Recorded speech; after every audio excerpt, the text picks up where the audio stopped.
அண்ணாமலை தேர்தல் பொறுப்புகளிலிருந்து விலகி இருக்கிறாரு. என்ன காரணம் சார்? அண்ணாமலை எடப்பாடி பழனிசாமி ஒரு உரையில ரெண்டு வாள் இருக்க முடியாது.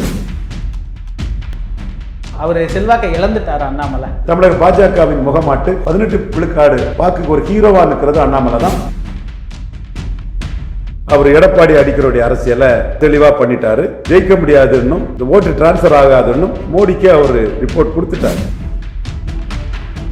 அண்ணாமலையை பலி கொடுத்தது நம்ம ஏற்றுக்கொள்ளல.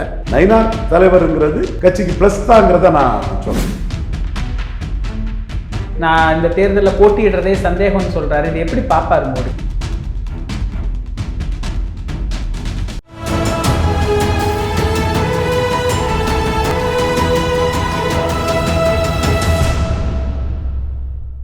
தமிழரம் நேயர்களுக்கு வணக்கம். இன்று நம்மிடையே அரசியல் விமர்சகர் திரு ரவீந்திரன் துரைசாமி அவர்கள் இணைந்துள்ளார். சார் வணக்கம். சார் வணக்கம் தம்பி. எப்படி இருக்கிறீங்க சார்? நல்லா இருக்கும் தம்பி. நல்லா இருக்கீங்களா? ரொம்ப நல்லா இருக்கிறேன் சார். அண்ணாமலை தேர்தல் பொறுப்புகளிலிருந்து விலகி இருக்கிறாரு. என்ன காரணம் சார்? அண்ணாமலை எடப்பாடி பழனிசாமி ஒரு உரையில ரெண்டு வாள் இருக்க முடியாது. ஸோ உள்கட்சி விஷயத்தை காரணமா வச்சு, தன்னோட தந்தையோட உடல்நிலை பாதிப்பை காரணமா வச்சு அவர் எடப்பாடி அடிக்கிறோடைய அரசியலை தெளிவாக பண்ணிட்டாரு. எடப்பாடி ஜெயிக்க முடியாதுன்னும், இந்த ஓட்டு டிரான்ஸ்ஃபர் ஆகாதுன்னும் மோடிக்கு அவர் ரிப்போர்ட் கொடுத்துட்டார். I am got sure of it கொடுத்துட்டாரு. அமித்ஷா அதை ஏற்றுக்க மறுக்கிறாருன்னு சொன்னாலும் கூட மோடி கிட்ட அந்த ரிப்போர்ட்டை கொடுத்துட்டார். நான் அந்த ரிப்போர்ட்டை கொடுத்துட்டேன். எடப்பாடியை மோடியை காலவாரி விட்ட எடப்பாடியை 18 விழுக்காடு வாக்காளர்கள் வாக்களிக்க மாட்டாங்க. அது கெமிஸ்ட்ரி கரெக்டாக இருக்காது. சீமான் அதில் குறி வச்சு போறாரு. பிராமணர்கள் வாக்க பாரதியாருக்கு பாரதத்தினா 6 பிராமணர்கள் கேண்டிடேட், பெரியார் மண்ணல்ல பெரியாரிய மண்ணுங்கிறதுல சீமான் குறி வச்சு போறாரு. முக்குலத்தோர எடப்பாடிக்கு எதிராக திருப்பி சீமான் சசிகலா, தினகரன், ஓபிஎஸ் இவங்களோட உயர்ந்த இடத்தை காலி பண்ணது எடப்பாடி தான்னு சீமான் பேசி கொண்டு போறாரு. அடிச்சதெல்லாம் டான்னு இவர் ரங்கராஜ் பாண்டே சொல்றாருல, அதை சொல்லி கொண்டு போறாரு. நீ 4.5 வருஷம் இருக்கும்போது ஏன் தேவருக்கு பாரரத்னா வாங்கி கொடுக்கல? இப்போ சசிகலா, தினகரன், ஓபிஎஸ் வீழ்த்தினதுக்காக தேவருக்கு பாரரத்னான்னு நாடகம் போடுறீங்களான்னு எடப்பாடியை கேட்குறாரு. அது மட்டும் இல்லை, ஒரே குட்டையில் ஊறிய மட்டைகள்னு பெருந்தலைவர் காமராஜ் பேரை சொல்லி எடுத்த அந்த 18 விழுக்காடு வாக்குகளையும் பெரும்பகுதியை தன்னுடைய வாக்காட்டு ஆக்குறதுக்கு சீமான் தன்னுடைய அரசியல் களத்தை ஆடுறாரு. நானும் அதில் பட்டியல் வெளியேற்றம் தேவேந்திர வேளாளருக்காக இருக்கிறாரு. இப்படி பல அம்சங்களில் யாதவர்களோட ஆடு மாடு மேய்த்தல் அரசு தொழில், ஆடு மாடை வனப்பகுதியில் மேய்க்க விடாமல் இருக்கிறதுக்கு சீமான் அதில் போராடுறாரு. இந்த 18 விழுக்காடு வாக்கையும் சீமான் குறி வச்சு போகிறாரு. இதில் விஜய் ராகுலுக்கு ஊதுகுழல் தொங்கு சதை ஒட்டுண்ணி இன்னும் அந்த 18 விழுக்காடு வாக்காளர்களும் மோடி ஆதரிச்சவங்க மத்தியில் ராகுலுக்கு ஏஜென்ட் தான் விஜய்ங்கிறத மோடி தன்னுடைய ஜனநாயக பட நடவடிக்கை மூலமாக இந்த வாக்காளர்களுக்கு சுட்டி காட்டுறாரு. ஏற்கனவே மோடி என்ன நினைக்கிறாருன்னு தெரியாமல் நயினார் நாகேந்திரன், தமிழிசை, ஆரம்பத்தில் அண்ணாமலை போன்றவங்கெல்லாம் விஜயை தூக்கும்போது மோடி இது நாசகார சக்தி, தீய சக்தி, விஷ ஜந்து, ராகுல் காந்திக்கு மோடியை பொறுத்தவரை அது விஷ ஜந்து தான். மோடியை பொறுத்தவரை அது மதமாற்ற மிஷினரி விஷம் தான். அதில் எந்த மாற்றமும் இல்லை. அது ராகுல் காந்திக்கு ஆதரவாக வந்த விஷயம்னு மோடி அதை சுட்டி காட்டுறாரு. இந்த சூழ்நிலையில் அண்ணாமலை விவகாரம், இந்த 18 விழுக்காடு வாக்குகளும் மோடியை 2024 எடப்பாடி டிச் பண்ணனால சீமானுக்கு பெருமளவு போகிறதுக்கு வாய்ப்பு இருக்குது. அது ஈரோடு கிழக்கு களத்தை விட்டு விக்கிரவாண்டி களத்தில் வன்னியர்களை நம்பி நின்ன என்டிஏ ஈரோடு கிழக்கு களத்தில் நிற்காததிலே அது பலகீனம் அடைஞ்சிடுச்சு. எப்படி ஆர்கே நகரில் தமிழிசைக்கு எதிராட்டு இந்துத்துவா கோட்டை விட்டு தமிழ் தேசியம் எழும்பிச்சோ, அதே மாதிரி 18 விழுக்காடு அந்த வாக்காளர்களுக்கும் ஆல்மோஸ்ட் ஒரு ஹீரோவாட்டு ஈரோடு கிழக்கிலே சீமான் வந்துட்டார். இப்போ அண்ணாமலை நீக்கமும், அண்ணாமலை இதில் அதிருப்தியை காட்டி விலகுவதும் சீமானுக்கு பெரிய பூஸ்டர் கொடுக்கும். ஊடகங்கள் அது டிவிகேக்குன்னு எழுதுகிறான்.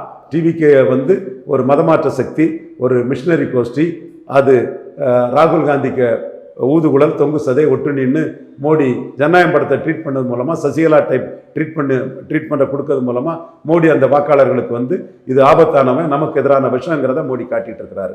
ஸோ அந்த வகையில் திமுகவும் அண்ணா திமுகவும் காங்கிரஸ் பாஜகவின் ஊதுகுழல் ஒட்டுணிகள் தொங்கு சதைகள்னு திமுகவையும் அண்ணா திமுகவையும் சமத்தட்டிலையும் பாஜகவையும் காங்கிரஸையும் சமத்தட்டிலையும் வச்சு காங்கிரஸையும் சேர்த்து அடிக்கக்கூடிய சீமானுக்கு ஒரு லீடராட்டு அண்ணாமலை மேலே பட்டுதல் கொண்ட மாற்றம்ங்கிற வாக்குகள் கணிசமான அளவு 2026 வரதுக்கு வாய்ப்பு இருக்குது. இதுதான் நான் துக்ளக் இதையா தம்பி சாணக்கியா, ரங்கராஜ் பாண்டே போன்றவர்கிட்ட கேட்குறது. நீங்கள் நாளைக்கு உள்ள என் கருத்தை மறுத்து சொல்லுங்கள். ஆனால் நேற்று ஒரு விழுக்காடில் இருந்த சீமான் ரெண்டு ஜாதி கட்சி தான் அதிமுக எடப்பாடி கட்சின்னு அண்ணாமலை சொன்ன கருத்தின் அடிப்படையில் அதிமுக ரெண்டு ஜாதி கட்சி தவிர நான் பென்சரி காஸ்ட் எல்லாம் சீமானுக்கு வந்து தான் ஜெயலலிதா உயிரோடு இருக்கும்போது 1 விழுக்காடுல இருந்த சீமான் இப்போ நேரில் 8.5 விழுக்காடு வந்துட்டாருன்னா அதுதான் காரணங்கிறத துக்ளக் இதயா துக்ளக்கில் சொல்லணும், ரங்கராஜ் பாண்டே சொல்லணும். இதுதான் உங்கள் ஆனஸ்டியை காட்டும். அல்லது நீங்கள் எல்லாம் டிஸ்ஆனஸ்ட்னு நாம் சொல்லக்கூடிய அளவுக்கு ஆயிரும். நாளைக்குள்ள கருத்து கணிப்பு இடமரம் ஒன்று சொல்லுவான், ரெட்டிகள் ஒன்று சொல்லுவான், துக்ளக் இதயா ஒன்று சொல்லுவார், ரங்கராஜ் பாண்டே ஒன்று சொல்லுவார், இந்தியா டுடே சி ஓட்டர் ஒன்று சொல்லுவான். அது உங்கள் உரிமை. நடந்த விஷயத்தை மையமாக வச்சு நான் என் கருத்தை சொல்கிறேன்.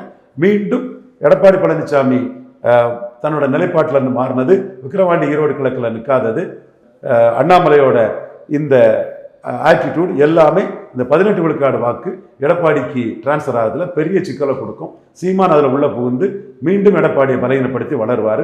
ஏற்கனவே எடப்பாடியை பலகீனப்படுத்தி தான் வளர்ந்துருக்காரு. இதைத்தான் நான் நியூஸ் 7 கருத்து கணிப்புக்கு முன்னாடி நியூஸ் 7 சொல்லணுங்கிறேன். நீங்கள் கருத்து கணிப்பு போடுங்க, அது வேற. நடந்த விஷயத்தை மறைக்கக்கூடாது இல்லையா? நீ யாரா இருந்தாலும் நாடாராட்டே இருக்கட்டு, நடந்த விஷயத்தை மறைக்கக்கூடாது இல்லையா? தினத்தந்திக்கும் சேர்த்தான்னு சொல்கிறேன். இப்போ நிழல் யுத்தம் எடப்பாடிக்கும் அண்ணாமலைக்கும் நடக்குது அப்படிங்கிறத உங்க கருத்து அடிப்படையில் புரிஞ்சுக்க முடியுது. ஆனா நயினாருக்குமே அண்ணாமலைக்குமே ஒரு யுத்தம் போயிட்டு இருக்குதுன்னு சொல்றாங்களா, அது உண்மைதானா? இல்லை. நயினார் சகோதரர் அண்ணாமலை நீக்கப்பட்டதை நம்ம எதிர்க்கிறோம். நீக்கக்கூடாது எடப்பாடிக்காக. அப்படியே எடப்பாடிக்காக நீக்கணும்னா 60 சீட்டை வாங்கிட்டு நீக்கியிருக்கணும். 60 சீட்டை வாங்கிட்டு நீக்கியிருக்கணும். அண்ணாமலையை பலி கொடுத்தது நம்ம ஏற்றுக்கொள்ளலை. ஆனால் இந்த இடத்துக்குள்ள நயினாரை போட்டதை நம்ம வரவேற்கிறோம். ஏன்னா அவர் இந்த நாடார்கள்ட்ட மட்டுமே இருக்கக்கூடிய கட்சியை மறவர்கள்ட்டையும் கொண்டு போகிறதுக்கு, பாஜக கொண்டு போகிறதுக்கு நயினார் துணை நிற்பார். அமைச்சராக இருந்தவர். திருநெல்வேலிக்குள்ள செல்வாக்கு இருக்குது. நெல்லையில் 30 விழுக்காடு, ராமநாதபுரத்தில் 30 விழுக்காடு வாக்கு மேலே எடுத்துட்டாரு. இங்கே 30 விழுக்காடு வாக்கு மேலே எடுத்துட்டாரு. ஏன்னா சில ஹரிஸ் போன்ற சில விஷமிகள் ரவீந்திரா நாடார் மறவரை எதுக்குறான்னு டெல்லிக்கு ரிப்போர்ட் பண்ணுறான். அதே மாதிரி பசுமன் முத்துராமலிங்க தேவர் வள்ளலர் மாதிரி தூயவர், அவருக்கு பாரரத்னாவை ரவீந்திரன் எதுக்குறான்னு ரிப்போர்ட் பண்ணுறாங்க. அது எவ்வளோ பொய்யான தகவல்களெல்லாம் சொல்லிட்டு இருக்காங்க. நான் நயினார் நாமினேஷனை எதிர்க்கல. அது கட்சி சோசியல் இன்ஜினியரிங்கில் மறவர்கள்ட்ட கட்சி கொண்டு போகும். ஐயா பசுமன் முத்துராமலிங்க தேவர் பாரரத்னாவை எதுக்கல்ல. அதே வேளையில் இந்துக்களின் தந்தை தாழ்லிங்க நாடாருக்கும் கொடுக்கணுன்னு தான் நான் சொல்கிறேன். இந்துக்களின் தந்தை எங்கள் ஐயா தாழ்லிங்க நாடாருக்கும் கொடுக்கணுன்னு தான் சொல்கிறேன். அது என்னோட நியாயமான இது. ஸோ அதுக்கு எல்லா தகுதிகளும் ஐயாவுக்கு இருக்குது. நாக்பூர் RSS விஜயதசமி விழாவில் சிறப்பு அழைப்பாளரை கலந்துக்கிட்ட 2 தமிழர்கள், ஒருத்தர் சிவ் நாடார், இன்னொருத்தர் தாழ்லிங்க நாடார்.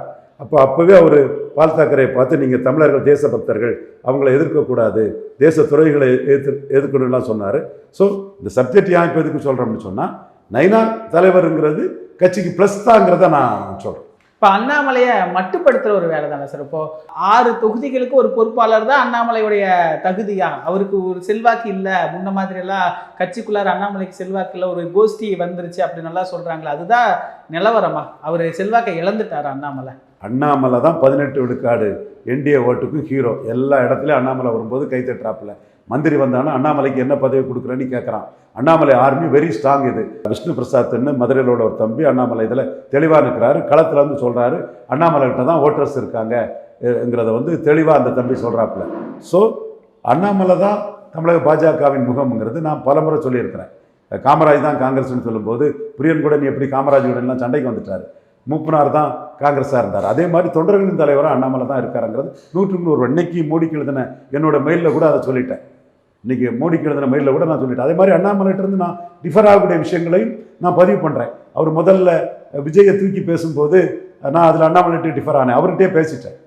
உங்களுக்கு எதிராக விஜயை வச்சு கட்சிக்காரங்களே பண்ணுறாங்க, நீங்கள் என்னங்க இப்படி விஜய் பேசுகிறீங்க? மோடி இது மிஷனரி கோஷ்டி, இது மதமாற்ற கோஷ்டின்னு மோடிக்கு தெரியும். ராகுலுக்கு ஊதுகுழல் தொங்கு சதை ஒட்டுணியை நம்ம ஏன் ப்ரொஜெக்ட் பண்ணணும்? மோடி இதை ஏற்றுக்க மாட்டாருங்கிறத அண்ணாமலைகிட்டே நான் தெளிவாக சொன்னேன். அதே மாதிரி ஒருக்கா சசிகலா பற்றி பேசும்போது இனிமேல் சசிகலா பற்றி அண்ணாமலை பேச மாட்டாருன்னு சன் தொலைக்காட்சியிலே நான் தெளிவாக சொன்னேன். இப்போ அதே வேளையில் தினகரனை பொறுத்தவரை சசிகலா வேறு தினகரன் வேறுன்னு செக்ரிகேட் பண்ணி தான் அண்ணாமலை செய்தார். தன்னோட பவரை பயன்படுத்தி மாநில தலைவராக தினகரனை அந்த கூட்டணி கொண்டு வந்தது அண்ணாமலைக்கு ஒரு சாதனை தான். ஸோ அண்ணாமலை மேட்டர்லேயே நம்ம முரண்படக்கூடிய மேட்டரும் நிறைய உண்டு. ஆனால் மோடிக்கு பெரிய வேல்யூவேஷன் ஆட்டு தமிழக பாஜகவின் முகமாட்டு 18 விழுக்காடு வாக்குக்கு ஒரு ஹீரோவாக இருக்கிறது அண்ணாமலை தான். இது டெல்லி தலைமைக்கு தெரியும். அதை தெளிவாக நாமளாக இருந்து தான் அதை சொல்கிறோம். இந்த இவர் அர்ஜுனமூர்த்தி எல்லாம் ஏதோ சொன்னார், அப்படியெல்லாம் கிடையாதுங்க. நம்ம வெளிப்படையாட்டே சசிகலா மேட்டரில் அண்ணாமலைட்ட நான் முரண்பட்டவன். நான் அண்ணாமலை பற்றி சொல்கிறது உண்மை, அவ்வளவுதான். அதில் வேற எதுவும் இல்லை. எடப்பாடிய பலவீனப்படுத்தி இந்த தேர்தலில் தோற்கடிச்சு 26ல் தமிழகத்தை பாஜகவை தன் கையில் கொண்டு வரலான்னு அண்ணாமலைக்கு ஒரு திட்டம் இருக்கு அப்படின்னு பலரும் பேசுறாங்க. அதுதான் அவருடைய எண்ணமா இருக்குமா சார்? கட்சி கட்டுப்பாடோட இருக்கிறாரு. கட்சி கட்டுப்பாடு தாண்டி எந்த வார்த்தையும் அவர் பேசல.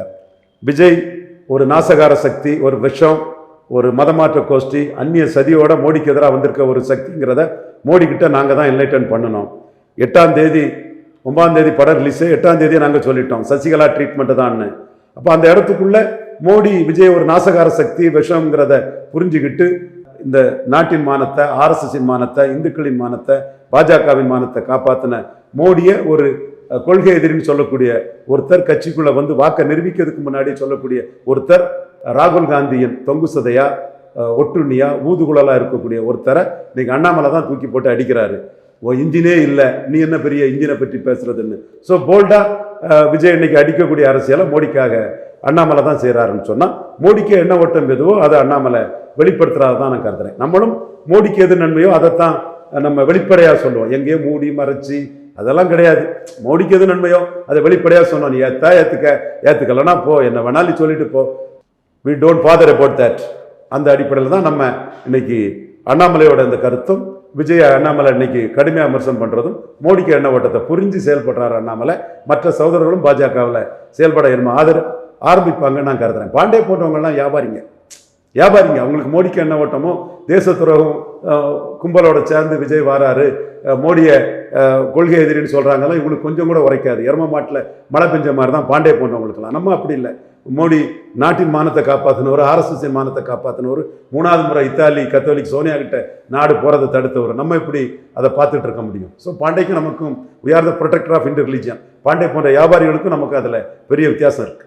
இப்போ அண்ணாமலை பாஜகவுக்கு எதிராக செயல்படலை அப்படின்னாலும் எடப்பாடிக்கு எதிராக செயல்பட்டு அது பாஜக கூட்டணிக்கு எதிராக செயல்படுற மாதிரி தான். இது அமித்ஷா ஒத்துக்குவாரா சார்? இப்போ தேர்தல் எடப்பாடிக்கு எதிராக அவர் ஒன்றும் செயல்படலையே. பலத்துக்குரிய சீட்டு வேணும்னு சொல்றாரு. இந்துத்துவ இதில் இந்த எலெக்ஷனில் நடத்தணும்னு சொல்றாரு. பலத்துக்குரிய சீட்டு வாங்கி இந்துத்துவ இதில் நடத்தினாதான் 29ல் எடப்பாடி வந்து மோடியை டீச் பண்ண மாட்டாருன்னு சொல்றாரு. நாமும் அதுதான் சொல்றோம். நிதின் நாபின் சின்ஹா மோடியை எனக்கு பாஸ்ன்னு சொல்லக்கூடிய தேசிய தலைவரும் அதை தான் சொல்றாரு. இப்போ மோடி எப்படி பார்க்குறாரு அண்ணாமலை? இந்த தேர்தலிருந்து விலகி இருக்கிறாரு, நான் இந்த தேர்தலில் போட்டியிடுறதே சந்தேகம்னு சொல்றாரு. இது எப்படி பார்ப்பாரு மோடி? 29 வெற்றிக்கு அண்ணாமலை நமக்கு மிக முக்கியமான சக்திங்கிறத மோடிக்கு நான் இன்னைக்கு பண்ணிட்டேன். எங்கள் டீம் இன்னைக்கு பண்ணியிருக்கிறோம். மோடி தான் இந்த உருவமாக அடையாளமாக இருக்கு, அண்ணாமலை தான் உருவமாக அடையாளமாக ஹீரோவாக இருக்கிறாருங்கிறத மோடிக்கு சொல்லியிருக்கிறோம். ஸோ மோடி இதை அண்ணாமலைக்கு அந்த மெரிட்டை எடுத்துக்குவார். அதில் எடுத்தனால தான் அயன் மேனி பாராட்டினார். சில இதுகளெல்லாம் அவர் செய்தாருன்னு சொல்லும்போது வந்து இன்னைக்கு அண்ணாமலையை வச்சு தான் எடப்பாடி கிட்ட பாஜக பலத்துக்குரிய சீட்டு வாங்கி ஆகணும். சுதாகர் ரெட்டி அதில் உறுதியாக இருக்கிறாரு, அரவிந்த் மேனன் உறுதியாக இருக்கிறாரு, நயினார் நாகேந்திரன் ஜெயிக்கிற சீட்டுங்கிறாரு. எடப்பாடிக்கே ஓட் டிரான்ஸ்ஃபரிங் கெப்பாசிட்டியும் சீட் கன்வெர்ட்டிங் கெப்பாசிட்டியும் கேள்விக்குறியாக இருக்கும்போது ஜெயிக்கிற சீட்டுங்கிறது கான்செப்ட் வந்து சரியாக வராது.